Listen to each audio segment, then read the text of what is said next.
Would somebody read for us, if you would, the first 13 verses of chapter 11? And verse 4 talks about when Solomon was old. And all these things started happening when Solomon was old.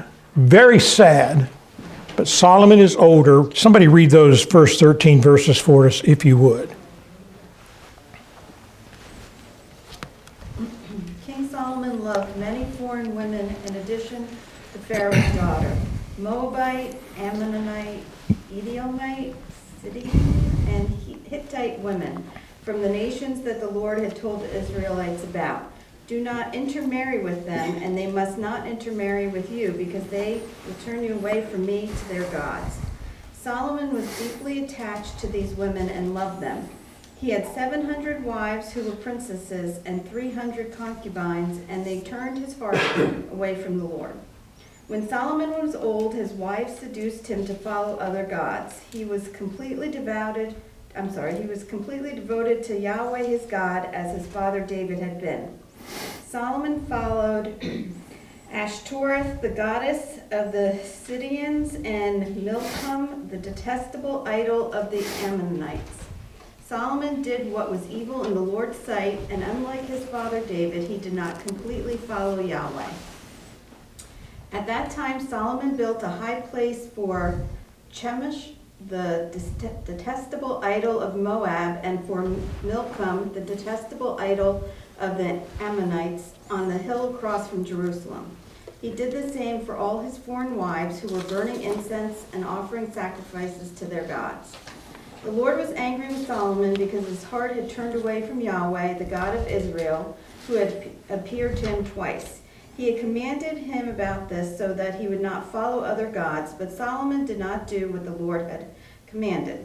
Then the Lord said to Solomon, "Since you have done this and did not keep my covenant and my statutes which I commanded you, I will tear down the kingdom away from you and give it to your servant. However, I will not do it during your lifetime because of your father David. I will tear it out of your son's hand.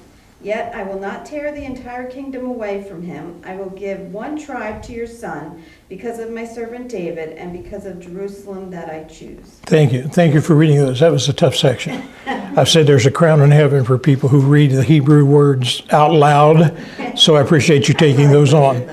No, anybody does when you read them, you know.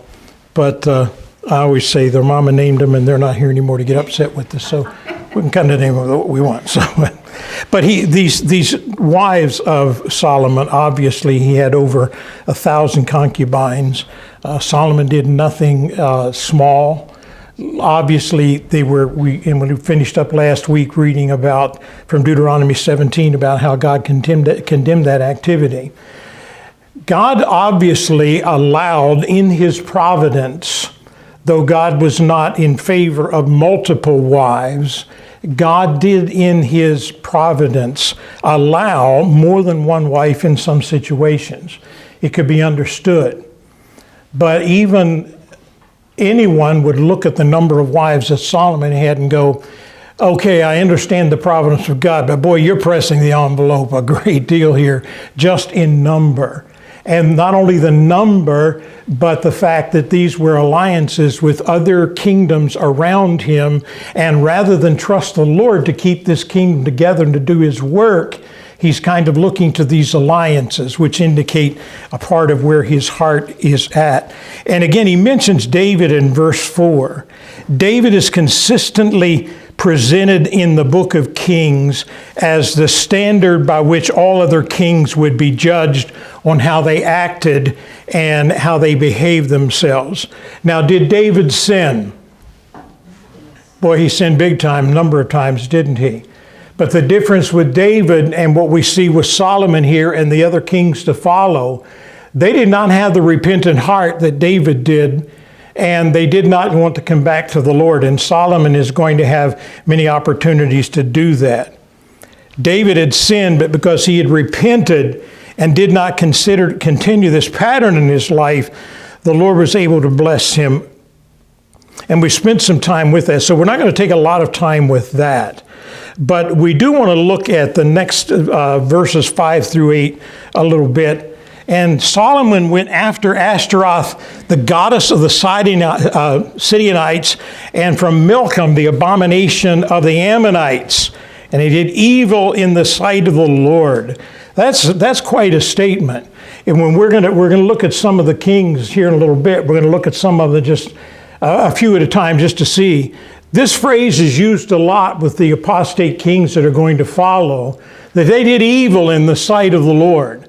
That is a tremendously awful statement to have the Lord say about you, that you were that wicked, and that he followed this wickedness and did this evil in the sight of the Lord. And he built these places in the high places to these gods. The god Ashtaroth that is mentioned in verse 5 was the goddess of love and fertility, especially worshipped at Syre and Tidon. And so he was worshiping this god, this goddess. The god Milcom, however, so say his mother's not around to fuss at us. Verse 5 is another name for the god Molech, that's mentioned in verse 7. He's the national god of the Ammonites, and he was associated with sacrificing children to fire. And Solomon, how much he participated is not the issue so much as that he participated, or that he allowed it, and that he built these high places for it. And they were warned over and over about these things, and Solomon refused to do that. Let's read, turn with me if you would, to Leviticus chapter 20. Leviticus chapter 20. Would you turn there with me for just a couple of moments? And let's read just a couple of statements about the god Molech, or Milcom, is apparently the same god. And I'm beginning in verse 2, Leviticus 20 and verse 2. Again, I shall say to the children of Israel, whoever of the children of Israel or of strangers who dwell in Israel, who gives any of his descendants to Molech. Now, any of his descendants is the idea, obviously, of giving this child in a child sacrifice. It's awful to think that God's people, with the enlightenment that they had and the understanding that they had, that they would actually do this. And to what extent they did, we don't know. But he's warning them about it, even Leviticus, many years before the practice here. And all of the prophets of the Old Testament, they're going to mention this, or many of them are going to mention this practice, so we know it happened. But he said, who gives any of his descendants to Molech, he shall surely be put to death. The people of the land shall stone him with stones. And I will set my face against that man and will cut him off from his people, because he has given some of his descendants to Molech to defile my sanctuary and profane my holy name.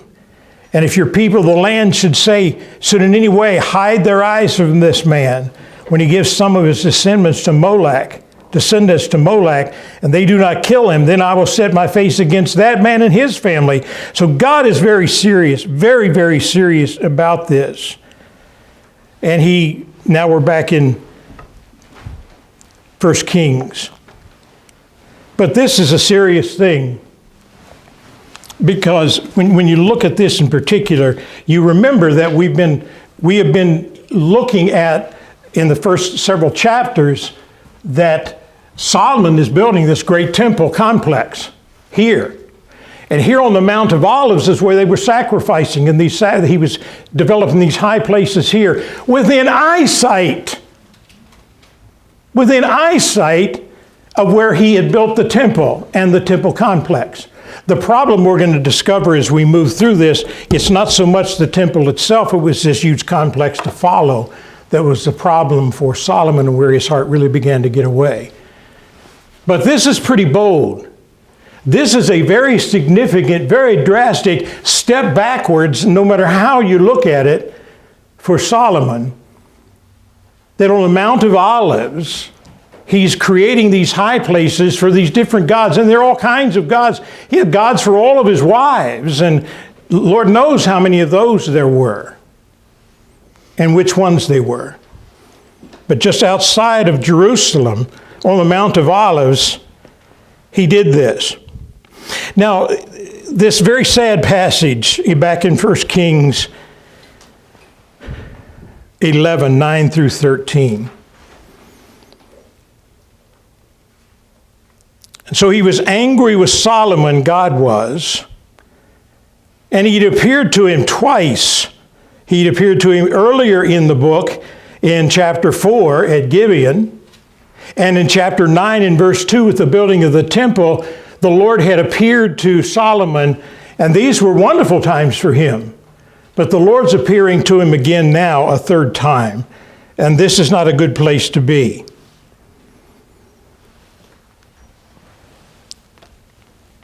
But notice in verse 11, therefore the Lord said to Solomon, because you have, I will. Because you have done wickedness here, and you've not repented, I will surely tear the kingdom away from you and give it to your servant. Who is that? Who does that remind us of? 1 Samuel, the kingdom being torn from Solomon? Solomon, thank you. You know what I meant. but yes, I got that wrong. Isn't this sad? This was the wisest man the world had seen at that point. More wealth than he knew what to do with. More opportunity than he knew what to do with.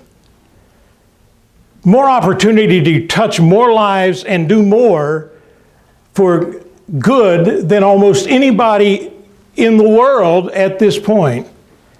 And we find him here. He says, because you have, I will. Now, let's look at the beginning in verse 14.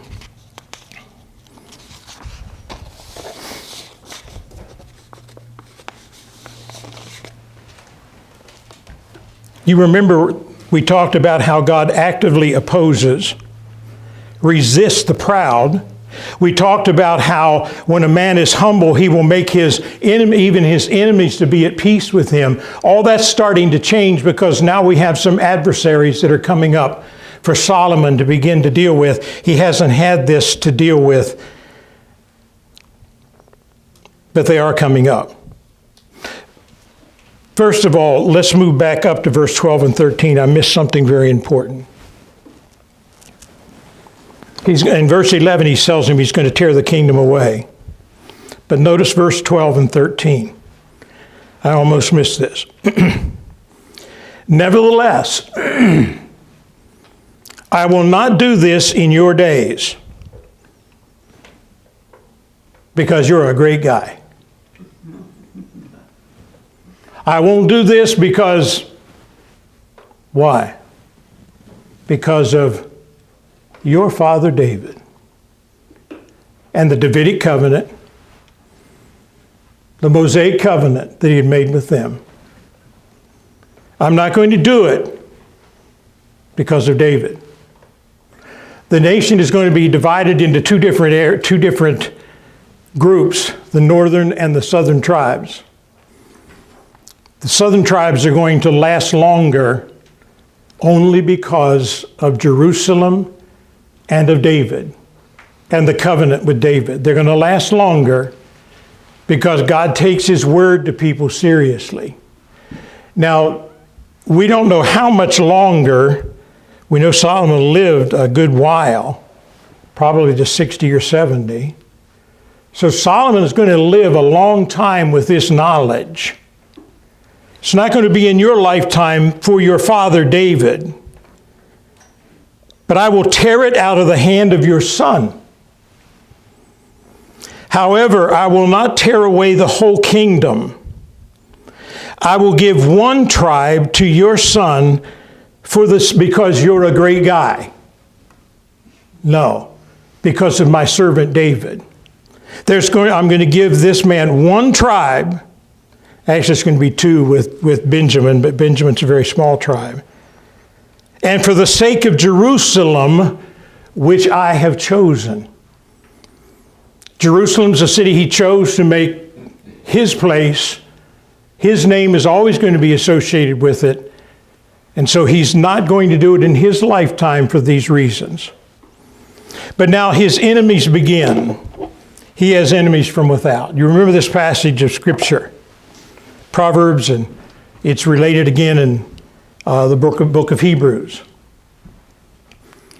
When the Lord loves you, when the Lord corrects you, pay close attention and take it as a warning. And the Lord corrects those he loves as a parent corrects a child of whom they are proud. We see the Lord doing this now in Solomon's life, I believe. He's had the rest of his life to make things right as much as he can. The deed's already been done. The kingdom is going to be taken away. But there is no evidence whatsoever that I'm aware of that Solomon changed, that Solomon did anything any different. Not that I'm aware of. I may be missing something, but as far as I'm aware, he did not. He mentions this first fellow. Somebody read 14 through 25 for us very quickly, if you would. 14 through 25. And the Lord raised up an adversary against Solomon, Hadad the Edomite. He was of the royal house of Edom. For when David was in Edom, and Joab the commander of the army went up to bury the slain, he struck down every male in Edom. For Joab and all Israel remained there 6 months until he had cut off every male in Edom. But Hadad fled to Egypt, together with certain Edomites of his father's servants, Hadad still being a little child. They set out from Midian and came to Paran, and took men with them from Paran, and came to Egypt, to Pharaoh, king of Egypt, who gave him a house and assigned him an allowance of food, and gave him land. And Hadad found great favor in the sight of Pharaoh, so that he gave him in marriage the sister of his own wife, the sister of Taphanes the queen.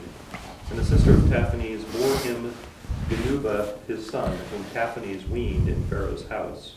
And Genubath was in Pharaoh's house among the sons of Pharaoh. But when Hadad heard in Egypt that David slept with his fathers, and that Joab, the commander of the army, was dead, Hadad said to Pharaoh, "Let me depart, that I may go into my own country." But Pharaoh said to him, "What have you lacked with me, that you are now seeking to go into your own country?" And he said to him, "Only let me depart." You want to go to 25? 25, yes, please. God also raised up as an adversary to him Rezon, the son of Iladah, who had fled to his master Hadaezer, the king of Zobah. And he gathered men about him and became a leader of a marauding band after the killing of David. And they went to Damascus and lived there and made him king in Damascus. He was an adversary of Israel all the days of Solomon, doing harm as Hadad did. And he loathed Israel and reigned over Syria. Now this, thank you, this Hadad is an interesting character. When they left Egypt, they were told, don't go back. Just don't go back. And yet they always went back. They seemed to always want to go back. Solomon went back to get horses. Hadad was apparently a small child during David's reign, when here's the kingdom of Edom here on this map. And he was apparently taken to Egypt as a small child and grew up there. And he's suddenly going to go back to the Pharaoh and say, "Let me go." Who's that sound like? Hadad, his son, grew up in Pharaoh's household, parallels Moses. Hadad requested that the Pharaoh allow him to leave Egypt, parallels Moses. And hearing of David and Joab's deaths, he renounced his easy position in Egypt to return to Edom and regain his throne in time and to give Solomon a great deal of trouble. Isn't it interesting? So we have another, I love maps. I hope you do too. I lost my pointer. I have a built-in one now, apparently. But Edom is here, but he kind of goes, anyway, he's to the south, and he mentions the Syrian kings later on. This other man, what was his name again? I missed, Rezon and his friends. They are now in the northern part. It's not quite on that map. It's above Damascus. And they have their little kingdom going on there, which hadn't been a problem for Solomon until now. But now they're up there stirring up a little dust, and they're a little bit of a problem, and Solomon's got to keep his eye on them. And Solomon has had this terrible word from the Lord that he's going to tear the kingdom away from him, and he knows it's not going to happen until after his life. Solomon's having some difficulty, and the Lord has brought difficulty into his life. And so he has his adversaries from without that are there ready to pounce. When they knew David was dead and the leader of David's army, and now Solomon is in a weakening condition, they know this, and they're all prepared like vultures, and when it's time, they're going to pick the bones where they can. So Solomon has some adversaries from without, for sure. And I have to wonder if this is not true. The Lord is maybe trying to speak to Solomon's heart with the fact that you're being disciplined now. And sometimes children respond to discipline, and sometimes they don't. And sometimes adults respond to the Lord's discipline, and sometimes they don't. But look in verse 26. He has also their rivals within his own kingdom. Jeroboam, the servant, verse 26, Solomon's servant. When we looked at the 12 divisions of the nation that Solomon had set up, and he set up people over these 12 divisions to manage the gathering of the food and the crops and the things that they would have to once a year send to Solomon to support this tremendous throne and huge empire that he had there. They had to support them. This man, Jeroboam, seemed to be one of those 12 district leaders. He was a servant of Solomon. And he was raised up in the town of Ephraim and would become the first king of the northern empire. Wait, maybe back up. Yeah, the first king of the northern empire. The issue that he had, if we read, this is what, verse 27, this is what caused him to rebel against the king. Solomon had built the Milo, and we talked about this being some of those, they needed to fix some of the lower areas for flooding and different things, and so they were filling all of these in. There was a lot of growth happening. He was fixing those places. Solomon was doing that and repaired the damages of to the city of his father David. And he was Jeroboam was a mighty man of valor. He made him an officer over the labor force for the house. And this is the problem.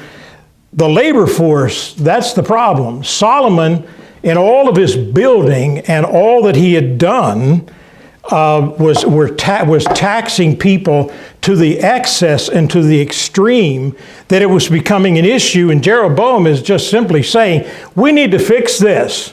We can't do this any longer. This is too much to deal too much to deal with.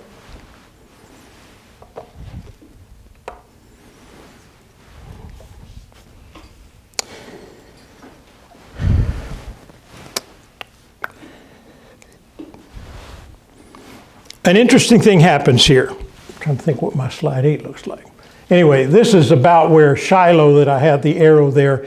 This is about the area that we're talking about. Somewhere in this area is where this man Jeroboam. And if you notice where Shiloh is, and if you notice where Jerusalem is, you're only talking 15 to 20 miles at the very most. So this is pretty close company. This is pretty close to everything that's going on. And even when these empires divide, you're only talking about 12 to 20 miles at the most, the difference between them. It's not a lot. So it's easy to see what's going on, what your enemy is up to.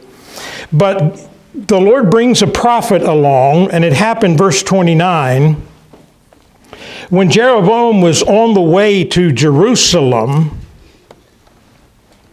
the prophet Ajai, a Shilonite, met him on the way, and he clothed him with a new garment, and the two were alone in a field. And the prophet took hold of the new garment that was on him and tore it into 12 pieces. And he said to Jeroboam, "Take for yourself 10 pieces, for thus says the Lord, the God of Israel, Behold, I will tear the kingdom out of the hand of Solomon, and I will give 10 tribes to you.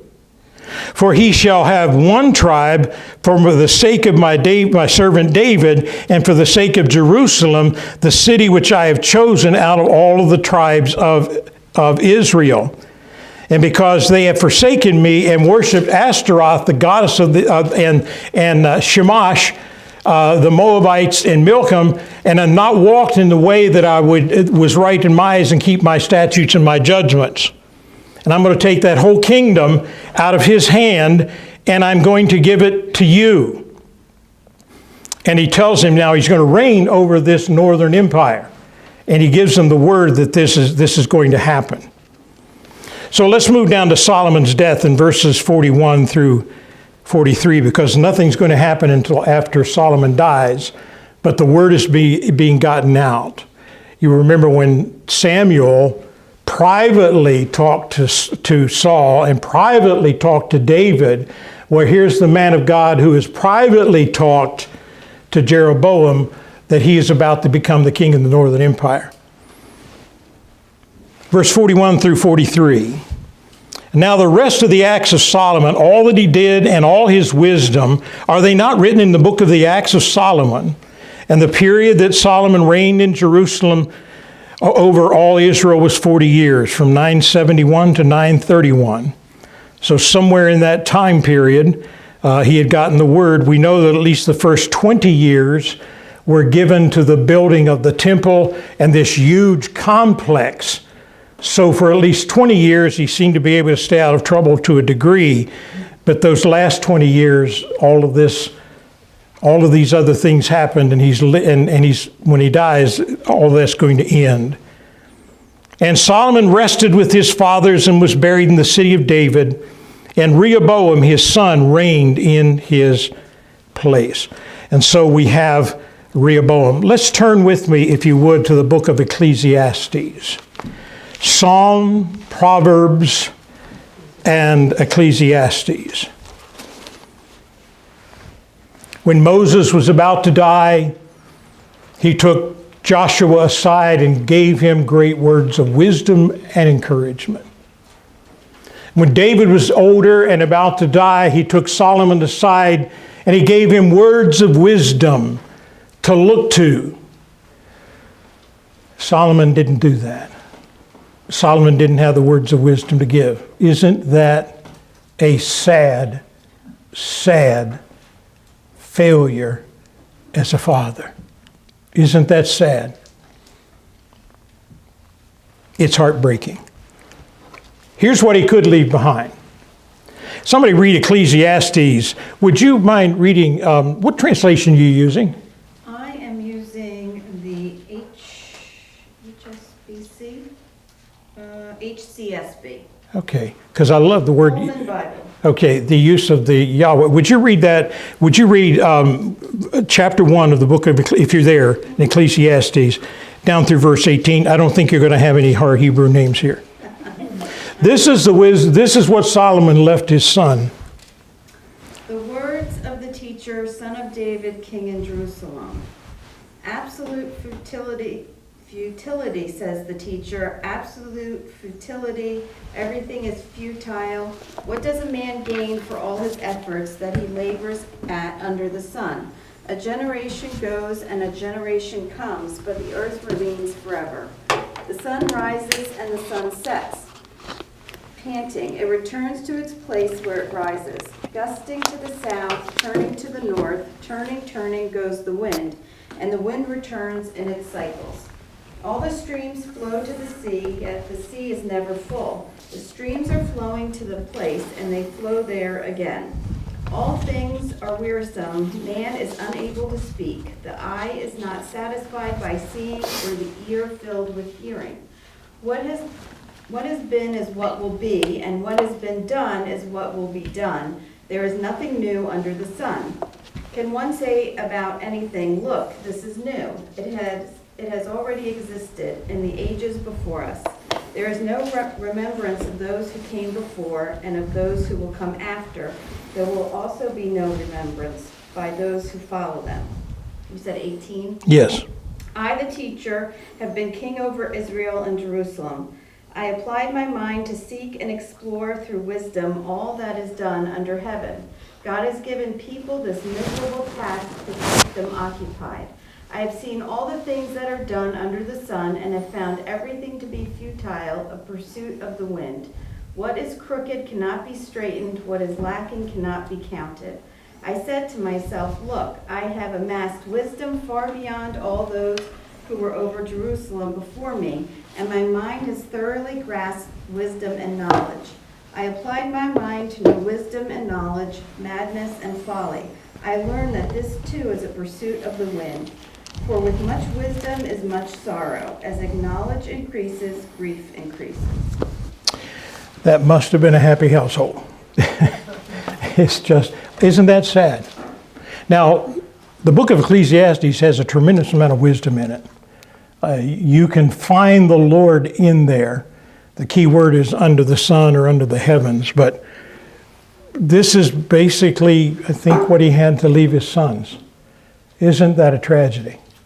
Would somebody read what's on the screen for me? I need to stop getting up and down. This is by Alexander McLaren.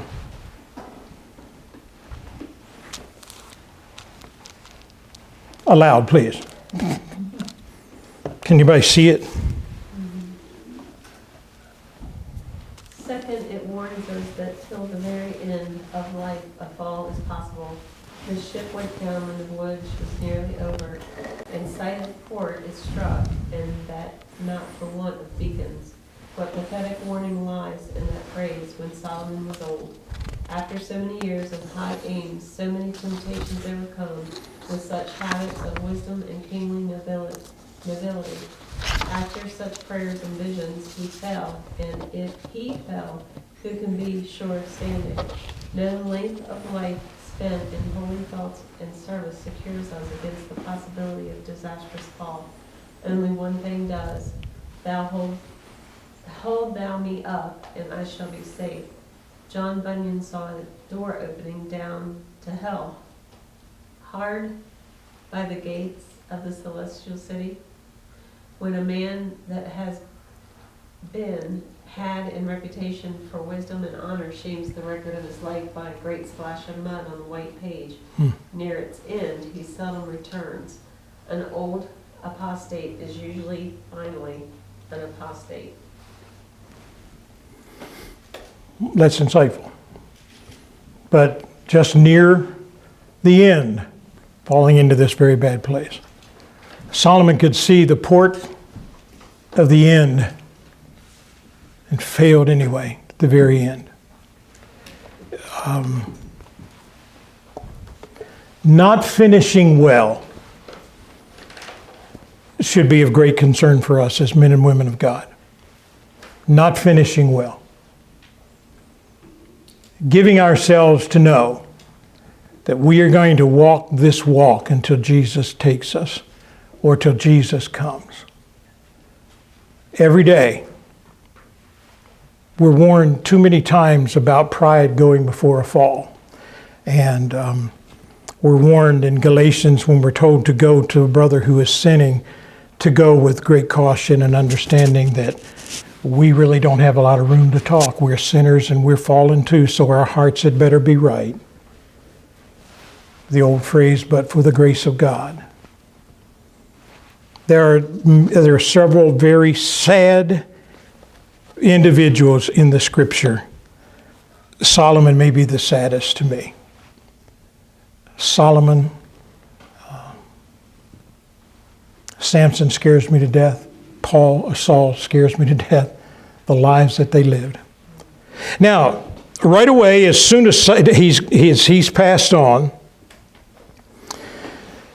there is a revolt against Rehoboam, who becomes king. He's Solomon's son. And Rehoboam went to Shechem, for all Israel had gone to Shechem to make him king. When Solomon came to power, here's the issue that's going on here that they're going to mention over and over, and this is this extreme taxation. When Solomon came to power, he instituted so many building projects that they couldn't even hire enough foreigners to do the work. So instead of hiring foreigners, they would conscript Israelites, their own people, and they would be drafted into these workforces and have to work a certain portion of the year. Now, if you're a lot of these people are agriculturally based, they're agrarians. This kind of life requires a lot of work. And if you're taken away at weeks and months at a time to travel wherever the king would take you, that becomes old. Families, kids without dads, those kinds of things. This had become very, very wearisome to them. And when Solomon's death finally comes, they are really, really tired of it, and they don't want it anymore. Now, in Israel, taxes could be paid in a multiple of ways. You could pay money, gold and silver, if you had it. Some would not. You could actually share your crops and things like that. You could do taxation that way. They were being taxed. Money was being taken from them, large amounts of money. The numbers I've heard over the years go from anywhere from 25 to 35, almost 40% of their income was taxed. That's ridiculous. That's about where we are. Yeah, almost. I was just in my mind, I was going through that debate as to whether to go there or not. Yeah, but you're right. We are almost at. What you're talking about. Yeah, it is, really, very much so. Government growing so big and Yeah. taxing its people to death, and then you have. Are we that high? Really? Is it right about You look that? at payroll taxes. Yeah, and all that. So you're at, between state and federal, anywhere from 30 to 40% is usually what's Yeah. taken out of it. And that's the type thing that's here. Money, goods, or you could be in on these projects. In chapter 12 and verse 11, let's look. Time.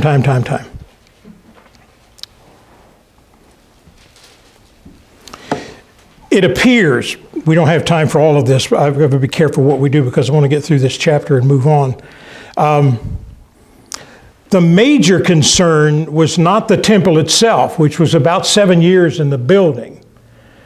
It was this huge temple complex with the palace and a house for his wife, of the Pharaoh, and all of these other buildings for his wives seemed to be the problem. You're here struggling with your to make ends meet and feed your family and pay your taxes and buy gasoline that keeps going up and up and up, and the president wears a $7,000 watch, and you're thinking, wait, there's something wrong with this picture.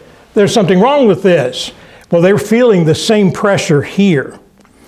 He had 700 wives, 300 concubines.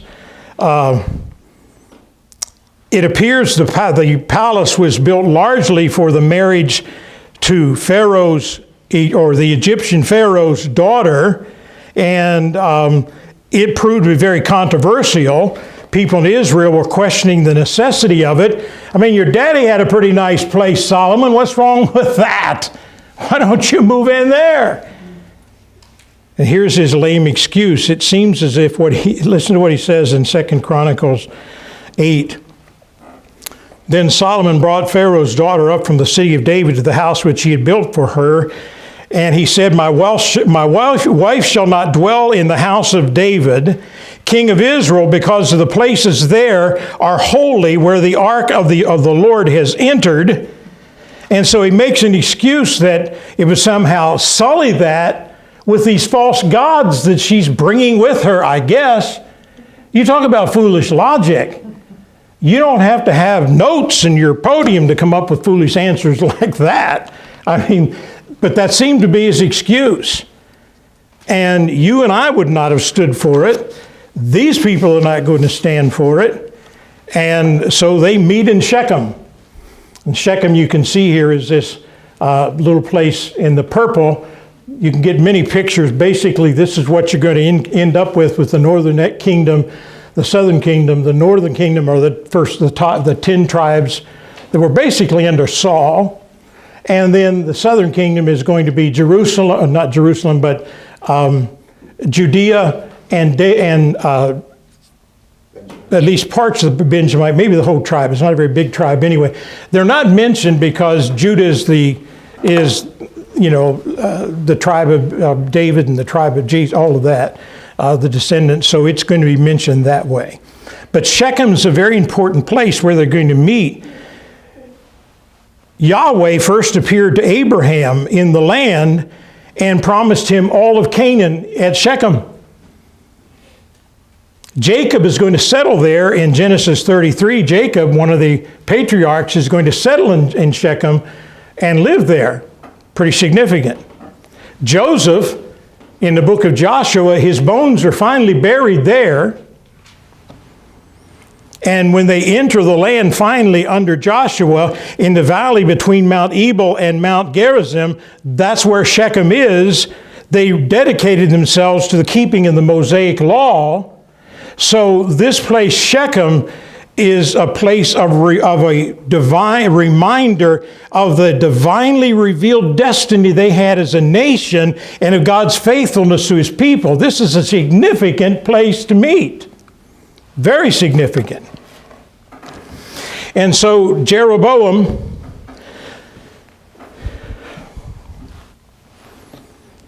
well, let's see. Verse 3.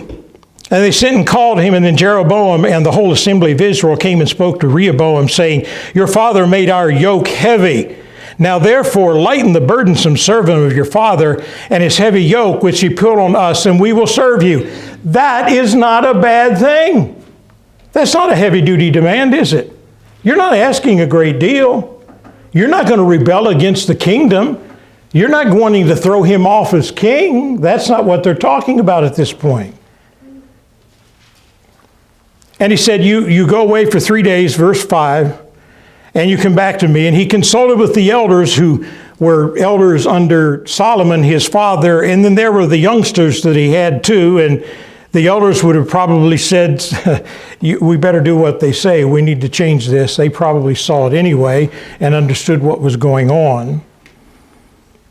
But Rehoboam, in all of his young wisdom, look at verse 11.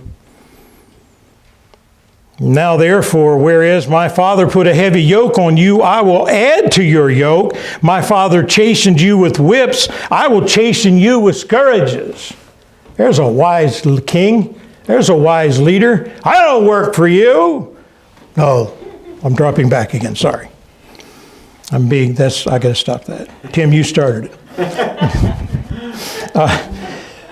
You can't remember who he works for.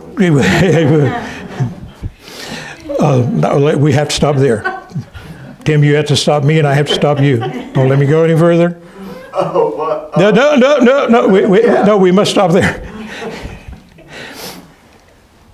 And Rehoboam and all the people came, or Jeroboam and all the people came on the third day, and he tells them this thing, and they are livid. And so they go back. So the king did not listen to the people, for the turn of events was from the Lord, that he might fulfill his word which the Lord had spoken by Haggai and Jeroboam. And Jeroboam goes back with the idea, we're going to declare war and go against him. And God says, no, you're not. No, you're not. Because God had already decided and had already torn those 10 tribes away. You're not going to do that. Now, verse 16, now all Israel And after you read from here on, when you read through 1st, 2nd Kings, 1st, 2nd Chronicles, when you see Israel and Judah, one's talking about the northern kingdom, which is Israel, and Judah, which is the southern kingdom. When you see Israel and Judah, one's north and one's south, and that's all that it means.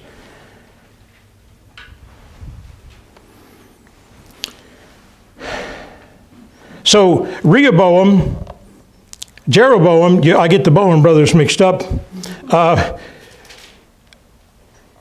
Rehoboam ruled over the children of Israel who dwelt in the city of Judah. And King Rehoboam sent Adoram, who was in charge of the revenue, and he went and collected all kinds of money from them. Yeah, they collected all right. They stoned him to death, killed the tax collector. Well, we won't go there. We won't go there. But so Israel was in rebellion against the house of David to this day. And when it came to pass, when all Israel heard that Jeroboam had come back, they sent for him and called the congregation and made him king over Israel. Now there's a turn of events at Shechem. Rehoboam goes up there to be crowned king over all 12 tribes. Now he's going to turn tail and run back to Jerusalem because they have a new king here. And they're going to make him king. And now you have the divided kingdom, the northern empire, the northern kingdom, and the southern kingdom. Now this boy, Jeroboam, is not the brightest light bulb in the box either. He gets this idea, and we'll just breeze through it for a second, but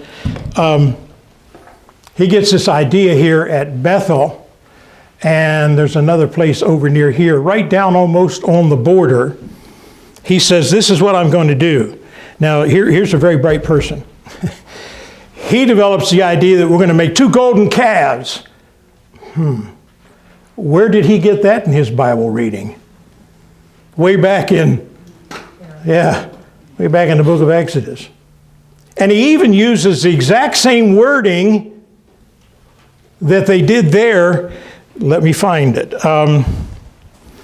What he is saying is, every year they're going to have these festivals in Jerusalem. This is awkward, I know. I've got to buy a new pointer. They're going to have all of these festivals in Jerusalem. All of these tribes are used to going there. If I allow them to go, I may lose it all. I may lose this kingdom. So I've got a bright idea. We're going to set up 2 golden calves. They're going to be right on the border there. And we're going to worship them. Look at verse 28. The king asked advice, made 2 calves of gold, and said to the people, it is too much for you to go up to Jerusalem. Oh yeah, they've been making this trek their whole lives. It's too much. It's too much. Too much for you to go there. Here are your gods, O Israel. Almost an exact quotation from the book of Exodus. It's Exodus chapter 3 and verse 24. Almost exact quote. Here are your gods. Golden. Can you believe? I mean, I'm just stunned with this. Seeing the history that they have, you have to be scratching your head and saying, as one of the northern tribes, this is our king. This is a king. They just 2 golden calves. I mean, it stuns the mind. It just really does. It stuns the mind. And they fell into idol worship the way they're always going to do. Verse 33 is an interesting thing. Every year the Feast of Tabernacles is going to be held at a certain month. I don't have the month written down. I forget which month on the Jewish calendar it is. And it's on the 7th month. Notice he says, and he made an offering on the altar which he had made at Bethel on the 15th day of the 8th month. So on the 7th month in Jerusalem, they had the Feast of Tabernacles. And exactly a month later, he has a feast that he institutes to kind of substitute for the Feast of Tabernacles, and wants them to worship that. And they offered sacrifices, and they burnt incense. It's amazing, Bob, because just in the previous chapter, Jeroboam was told by the prophet Ahijah that, hey, God's going to make you king. The reason he's going to do this is because Solomon didn't follow me and he worshiped all these false gods.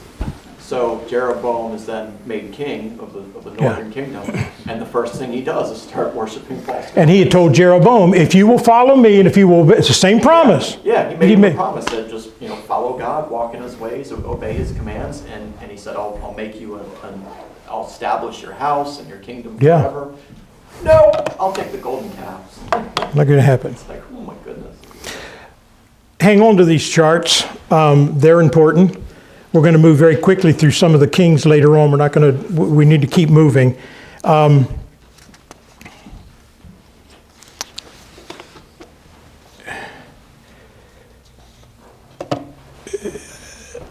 It's just stunning to me.